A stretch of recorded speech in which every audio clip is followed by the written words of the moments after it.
Hey everyone, what's going on? Thanks for tuning in to Relevant Jukebox, and today we're going to talk about the latest album from Weezer, OK Human. So this is the 14th studio album from the beloved rock band who probably has the most inconsistent discography in recent memory. You got classics like Blue Album and Pinkerton, and not so classics like Red Album or Make Believe, but you guys already knew that. I mean, when it comes to Weezer at this point, you know what you're getting yourself into, so the only thing that really matters is it good? Now, the title of this album struck me as really interesting when I heard it get announced, as it's an obvious play and nod to OK Computer by Radiohead, and I wasn't sure what I was going to be in store for, as if you had heard those recent singles they dropped last year for Van Weezer, being a play off of Van Halen and hair metal, I wasn't sure if this was going to be like some kind of parody or not, and after finally consuming the album in full, it is not a parody. If anything, it's more of like a tongue-in-cheek reference, because this album sounds like there was like a ghost or spirit of Radiohead being channeled through Weezer on these tracks. The first thing that will stand out to you is going to be all the string arrangements on here and how they add a lot of like extra theatrical atmosphere, which truthfully could have gone over really bad,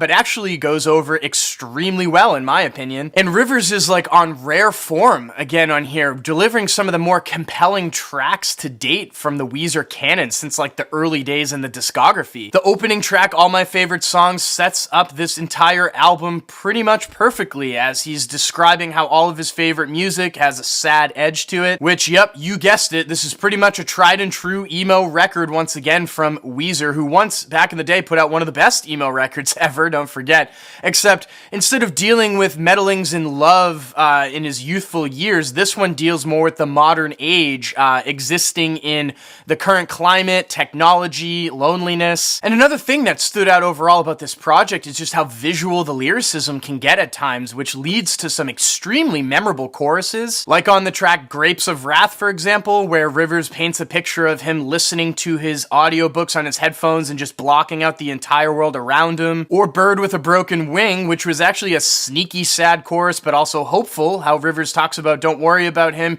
he's able to deal with his sadness, he's actually in the place that he kind of is supposed to be, or all the images of rain washing over him and taking all of his problems away on Here Comes the Rain, which is just such an unbelievably catchy chorus. Or like on the closing track, La Brea Tar Pits, where Rivers describes growing old and the feeling is like sinking into the tar pits. Easily one of the best Weezer tracks to drop in a long time, in my opinion, probably my favorite on the whole record. And there's also just like a noticeable amount of attention and detail packed into like smaller parts of the record as well. Take the track Everything Happens for a Reason, for example. I mean, it's pretty much just a 25-second instrumental cut, but it just says so much in its progression, really, and the melodies on that track. And especially since it's sandwiched in between Dead Roses, one of the more darker, forlorn tracks on the album, and then goes right into Here Comes the Rain, which is a little bit more upbeat and cheery sounding. But yeah, I mean, this album pretty much blew me away when I wasn't really expecting it to at all. It does flow really well front to back, and the string arrangements don't become too overbearing, maybe only in like a spot or two here and there, like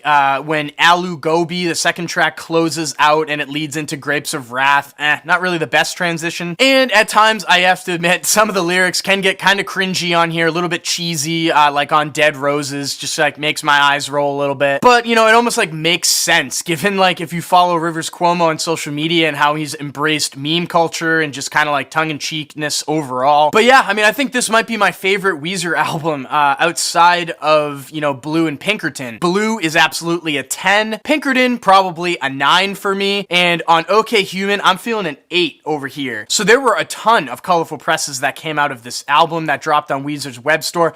Everything is sold out as of now, though, so I did find a colored splatter variant through Rough Trade Records that looks like it's still up for sale, so I'm gonna have links down below to that. Also to Weezer's web store in case they put up something else so you guys can grab it. And if you've listened to OK Human already, what did you think about it? Let me know in the comments section down below. And as always, guys, thank you so much for watching. Make sure to like and share, and if you want more content from me, hit that subscribe button. Peace.